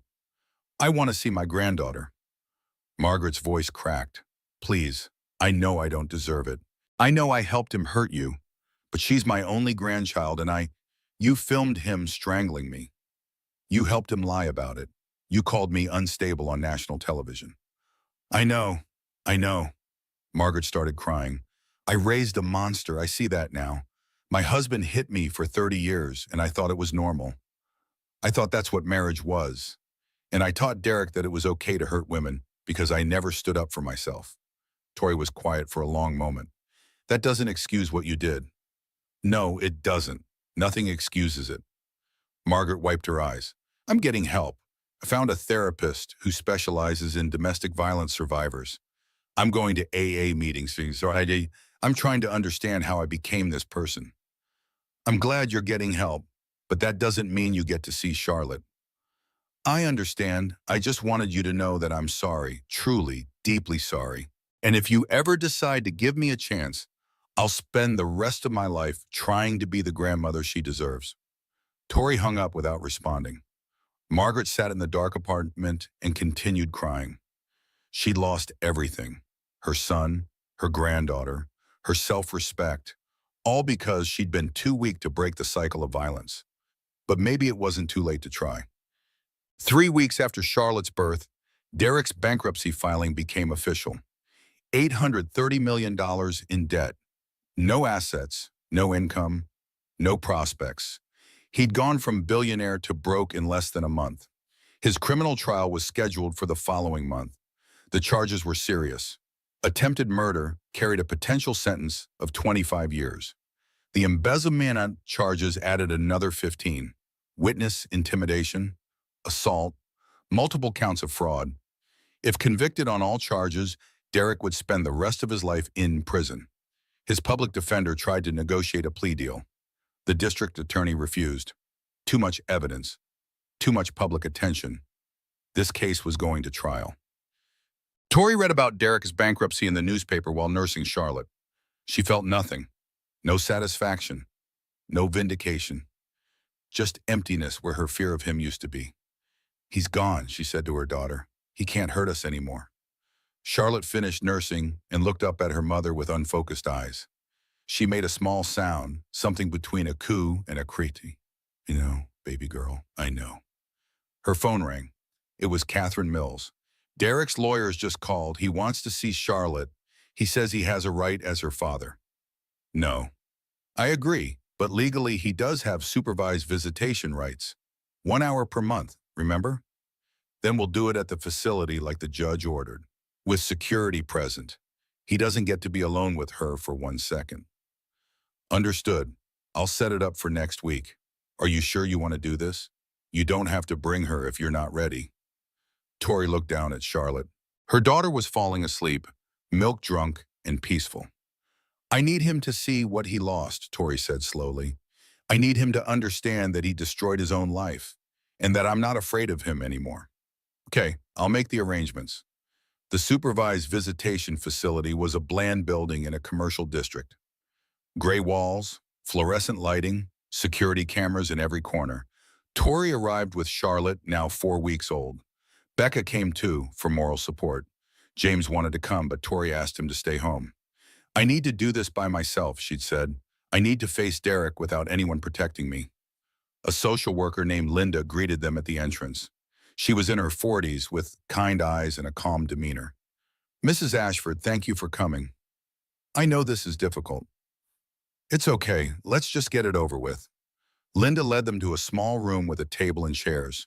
Windows on 2 sides allowed security staff to observe. Cameras recorded everything. Mr. Ashford will be brought in shortly. You'll sit here with Charlotte. He'll sit across from you. He's not allowed to touch the baby without your permission. I'll be in the room the entire time. If you feel uncomfortable at any point, just say the word and we end the visit immediately. Thank you. Tori sat down and adjusted Charlotte in her arms. Her daughter was awake, looking around with curious eyes. She'd grown so much in 4 weeks, already filling out, losing that newborn scrawniness. The door opened. Derek walked in. Tori barely recognized him. He'd lost weight. His hair was unkempt. He wore a cheap suit that didn't fit properly. His face was gaunt, with dark circles under his eyes. He looked 10 years older than he had at the gala. Derek's eyes went immediately to Charlotte. Something flickered across his face. Grief? Regret? Tori couldn't tell. He sat down across from her. The table was between them. Linda stood near the door, watching carefully. For a long moment, no one spoke. Victoria. Derek's voice was hoarse. You look, well. I'm well. Charlotte is well. Derek's eyes filled with tears. She's beautiful. Can I hold her? No. Victoria, please, she's my daughter. I just want to hold her for a minute. You tried to kill her. When you had your hands around my throat, you were killing both of us. You don't get to hold her. Derek's jaw clenched. Tori recognized that expression, the anger building, the control slipping. But he couldn't do anything here. The cameras were recording. Linda was watching. Security was outside the door. He was powerless. I'm sorry, Derek said. The words sounded forced, rehearsed. For everything, I was under so much pressure. Work stress, family expectations. I wasn't myself. Stop. Tori's voice was firm. You don't get to do that. Do what? Make excuses, blame circumstances, pretend you're someone else. You are yourself, Derek. The man who threw things at me, who twisted my wrist, who isolated me from my friends and family, who tried to strangle me while I was pregnant. That's who you really are. I was sick. I needed help. You're not sick. You're abusive. There's a difference. Tori shifted Charlotte in her arms. Sick people want to get better. They take responsibility. They change. You did none of those things. Even now in this room, you're making excuses. Derek's facade cracked. You destroyed my life. No, you destroyed your life. You tried to murder your pregnant wife in front of hundreds of witnesses. You embezzled millions of dollars. You threatened people. You lied. Every consequence you're facing is the direct result of your own choices. Your father spent $800 million to ruin me. My father spent $800 million to protect me, to protect Charlotte, because that's what real love looks like. Tori leaned forward slightly. You don't know what love is, Derek. You think love is control, possession, but it's not. Love is sacrifice, it's protection. It's putting someone else's well-being above your own. So this is revenge? No, this is justice, and I'm finally free. Derek's hands clenched into fists on the table. Linda moved slightly closer, alert. Free? Derek's voice rose. You're a single mother with no money and no job. Your father bankrupted himself protecting you. You think you're free? You're going to struggle for the rest of your life. Maybe, but I'll struggle without you, and that makes everything easier. You can't keep my daughter from me forever. I don't have to keep her from you. The courts are doing that. You're going to prison, Derek, for years, maybe decades. By the time you get out, Charlotte will be an adult. She'll know exactly who you are and what you did, and she'll make her own choice about whether to have a relationship with you. Derek stood up abruptly. His chair scraped against the floor. Linda stepped forward immediately. Mr. Ashford, please sit down. This visit is over. I can't. He looked at Charlotte one more time. I can't do this. He turned and left the room. The door closed behind him with a hollow thud. Linda approached Tori. Are you okay? Yes, I'm fine. Tori stood up holding Charlotte carefully. Actually, I'm better than fine. She walked out of the facility into bright afternoon sunshine. Becca was waiting by the car. How did it go? It's over. Really over. Tori looked down at her daughter. He can't hurt us anymore. He has no power over us. He's just a broken man who destroyed his own life. How do you feel? Tori thought about it. She'd expected to feel triumphant, vindicated, satisfied, but mostly she just felt light, free, like a weight she'd been carrying for years had finally lifted. I feel nothing, she said, and that's exactly right. 6 months later, Tori stood in front of the mirror in her small apartment. It was modest, one bedroom, not much space, but it was hers. Every piece of furniture she'd chosen herself. Every decoration reflected her taste, not Derek's. Charlotte, now 7 months old, was crawling around the living room floor. She'd hit that milestone early, already trying to pull herself up on furniture, already babbling constantly. A happy, healthy baby who knew nothing of the darkness that had surrounded her conception and birth. The walls were covered with photos. Tori's mother holding baby Tori, James holding Charlotte at the hospital, Becca making silly faces at the baby, Dr. Hoffman at Charlotte's checkup, Marcus Webb holding his journalism award. Not a single photo of Derek. Tori was getting ready for work. She'd returned to her old nonprofit 3 months ago, starting part-time. The organization welcomed her back with open arms. Within weeks, they promoted her to director. The position came with a modest salary but fulfilling work. She was helping young people access education, making a real difference. James visited every Wednesday for grandfather Charlotte time. He'd rebuilt his fortune slowly, making smart investments. He'd never regret spending $800 million to protect his daughter. He said it was the best money he'd ever spent. Becca came over every Saturday. She and Charlotte had a special bond. Charlotte always smiled biggest for Aunt Becca. Tori's phone buzzed with a reminder. Derek's criminal trial had concluded yesterday. She'd testified 3 weeks ago, told her story clearly and calmly, shown the jury her medical records, pointed to the fading scars on her throat. The verdict came in quickly. Guilty on all counts. Sentencing was today. Tori wasn't going to attend. She didn't need to see Derek in handcuffs. Didn't need the closure of watching him get sentenced. She'd already closed that chapter of her life. But Catherine texted her with updates throughout the morning. Judge gave him 12 years for attempted murder, 10 for embezzlement, 3 for witness intimidation, sentences to run consecutively, 25 years total. Tori read the message and felt nothing, just emptiness where her fear used to be. She picked up Charlotte and held her close. Your father is gone, baby girl, for a very long time, and we're going to be just fine without him. Charlotte grabbed Tori's hair and giggled. That evening, Tori recorded a voice memo on her phone, something for Charlotte to listen to when she was older. When she started asking questions about her father. Hi, baby girl. If you're listening to this, it means you're old enough to want to know the truth. About me, about your father, about everything that happened. So here's what I want you to know. Your father was abusive, not because of work stress or family pressure or any external circumstance. He was abusive because he made a choice to hurt people he claimed to love. That was his choice, not mine, not yours, his.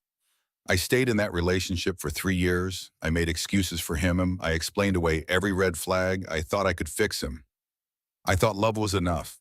I learned that love is never enough when the other person doesn't want to change. I learned that staying in a bad situation doesn't make you strong. It just makes you stuck. I also learned that asking for help isn't weakness, it's strength. Your grandfather, Becca, Dr. Hoffman, so many people helped me escape. I couldn't have done it alone. And that's okay. The thing about abusive relationships is that they make you feel crazy, like you're overreacting, like everything is your fault. I spent 3 years questioning my own reality, doubting my own perceptions, thinking I was the problem. But I wasn't the problem. I was never the problem. The moment I stopped sucking for his permission to save myself was the moment I became free. Your grandfather gave me tools, resources, support, but I saved myself in you. I want you to know something important.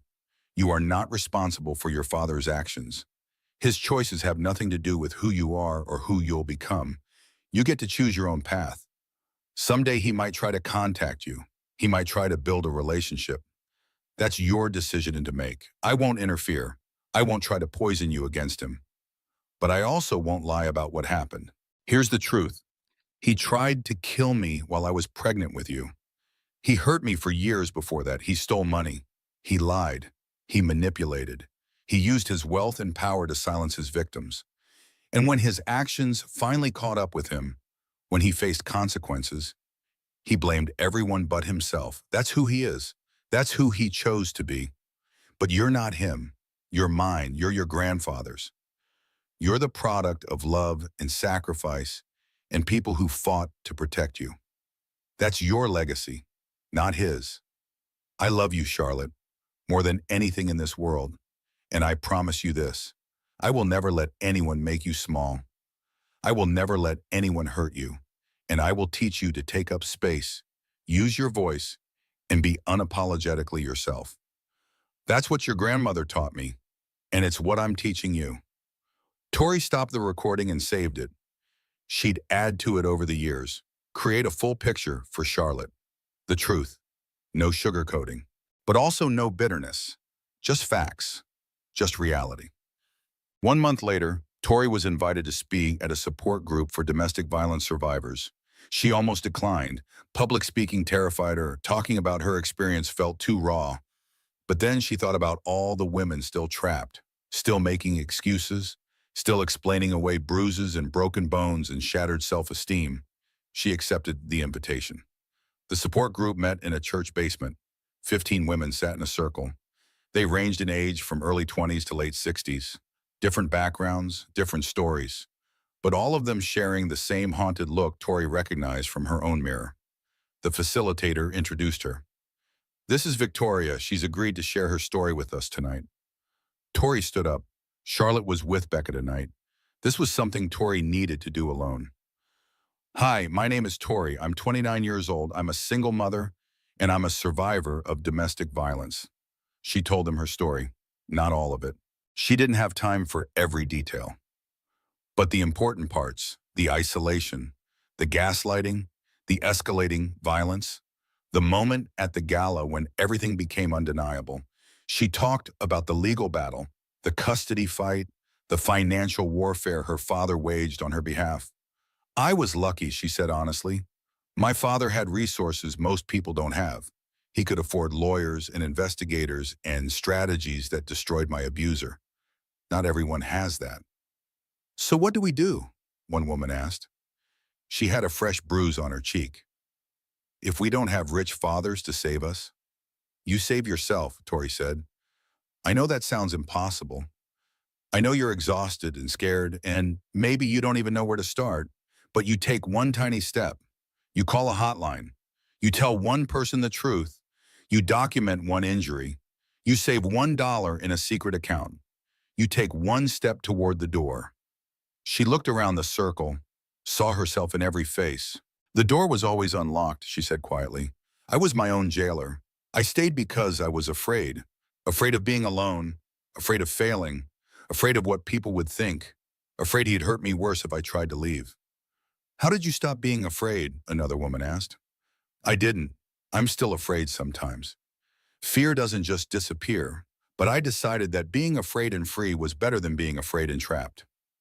Tori's voice grew stronger, and I learned something important. The things I was most afraid of, they weren't real. I thought I couldn't survive without him. But I'm surviving. I thought no one would believe me, but people did. I thought I'd lose everything, but I lost nothing that mattered. After the meeting, three women approached her. They asked for her phone number, said they were thinking about leaving, asked if they could call her when they got scared. Yes, Tori said. Call me anytime, day or night. You're not alone. She handed each of them her card with her personal number written on the back.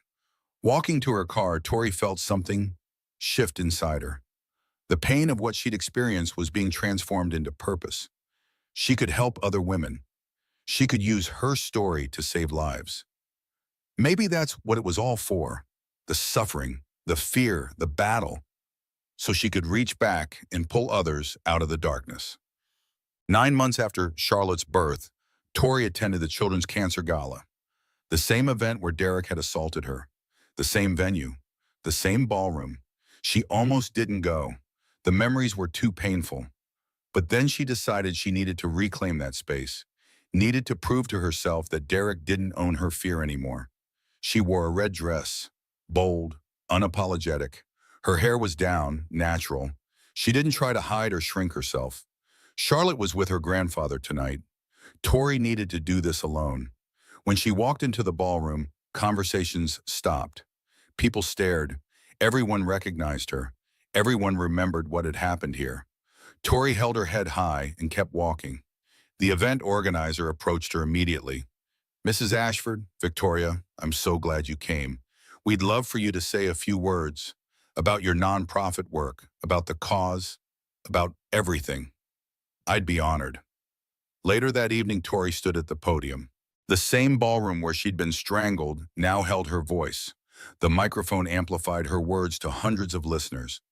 Last year in this room, something terrible happened to me. She paused, letting the words settle. Many of you witnessed it. Some of you filmed it. All of you remember it. The room was silent. I'm not going to pretend it didn't happen. I'm not going to be ashamed of it. What happened was not my fault. It was the action of an abusive man who'd been enabled for too long. Someone started clapping, then another person. Then the entire room erupted in applause. Tori waited for it to die down. But I'm not here tonight to talk about that. I'm here to talk about the future, about the work we're doing to help children access education, about breaking cycles of poverty and abuse, about creating opportunities for young people who need them most. She talked about her nonprofit, about the programs they'd implemented, about the children they'd helped, about the donors who made it possible. We all have darkness in our past, Tori said. We all have moments we wish we could change. But what matters is what we do with that darkness. Do we let it consume us? Or do we transform it into light? She finished her speech to a standing ovation. People approached her afterward, donors offering support, women sharing their own stories, men apologizing for not intervening that night. You didn't know, Tori told them. How could you have known? I didn't even fully know what was happening to me.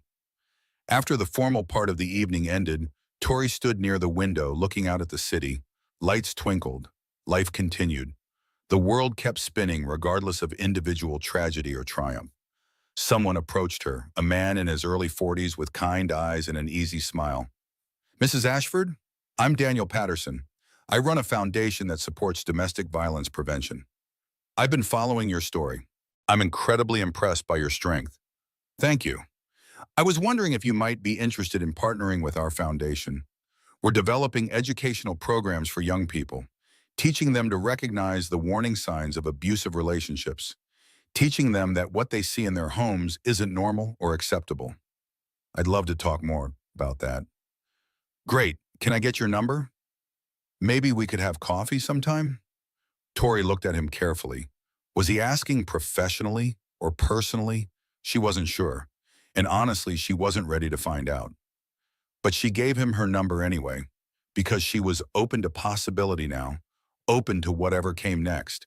Marcus Webb approached with a photographer. Tori, we're doing a follow-up piece. 1 year later. Would you be willing to be interviewed? Yes, but can we do it at my nonprofit office? I want the focus to be on the work, not on me. Perfect. The evening wound down. Tori said her goodbyes and headed to her car. She drove through quiet city streets thinking about how much had changed in 1 year. This time last year, she was 8 months pregnant and terrified, trapped in a marriage that was killing her, afraid to leave, afraid to stay, paralyzed by fear.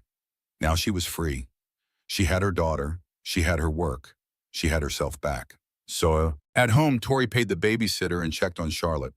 Her daughter was asleep in her crib, one tiny fist near her mouth, peaceful, safe, loved. Tori stood in the doorway watching her breathe, the rise and fall of her small chest, the flutter of her eyelids, the complete vulnerability of sleep. "I did it," Tori whispered. "I kept you safe. I got us out. I built a new life for us." Charlotte stirred slightly but didn't wake. Tori went to her own room and changed out of the red dress. She looked at herself in the mirror, really looked, not judging, not criticizing, just seeing herself clearly. She was stronger than she'd ever been, not because of what she'd survived, but because of who she'd become in the process. She'd learned that she could be her own hero, that she didn't need rescuing, that asking for help and saving yourself weren't mutually exclusive. She'd learned that love shouldn't hurt, that real love built you up instead of tearing you down, that she deserved better than scraps and apologies. She'd learned that her mother was right. Never let anyone make you small. Tori crawled into bed and closed her eyes. Tomorrow she had work. Charlotte had a doctor's appointment. Life continued with its mundane necessities and simple pleasures. But tonight she just wanted to rest, to feel the safety of her own apartment, to know that no one would wake her up with angry words or violent hands. She was free, finally, completely, undeniably free, and she would never let anyone cage her again. 2 years after the gala incident, Tori received a letter. It had been forwarded through her lawyer. Prison mail, Derek's handwriting on the envelope. She almost threw it away without reading it, but something made her open it. The letter was short, 3 paragraphs. "Victoria, I'm writing this because my therapist says I need to take responsibility for my actions. I hurt you. I hurt us. I destroyed our family. I know sorry doesn't fix anything. I know I can't undo what I did. I think about Charlotte every day. Wonder what she looks like, if she has your eyes or mine, if she's walking and talking yet, if she'll ever know who I am. I don't expect forgiveness. I don't expect anything. I just wanted you to know that I see it now, what I did, who I was, and I'm trying to be different. Not for you, not even for Charlotte, but for myself, because I can't live with who I was, Derek." Tori read the letter twice. Then she folded it carefully and put it in a box with all the legal documents from their divorce. She didn't respond, didn't acknowledge it. Some things didn't require a response.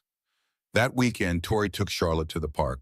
Her daughter was 2.5 now, running, talking in full sentences, full of energy and joy.